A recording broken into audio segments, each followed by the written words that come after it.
युरोपमा आएर अब 20-22 लाख खर्च गरेर लो भाइ आयो। युरोपमा आएर यसरी मकैबारीमा डुल्ने काम पाइएछ। चिल काम मकैबारी दराम मकैबारीमा डुल्ने काम है गाइजहरु। हामी खेतालाहरूको खाजा खाने टाइम भयो। बिहानको 8 बजे छ हाम्रो। रफ नबोला न लामो भिडियो बनाइरहेको कस्तो पागल मान्छे। खेतालाको खाजा खाने बेला भयो। 8 बजे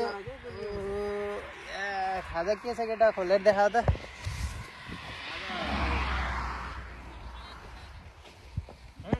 खाजा टमाटर पनि छ। खाजामा के छ हाम्रो ब्रेड छ। टमाटर केटारीमा खाइन्थ्यो सँगले खाइन्थ्यो होला। माछा हो के यो बटर हो कि के हो यो के सब बवाल खाजा खा डालेंगे। मकैबारीमा डुलेपछि यस्तो खाना पाइन्छ खेताला।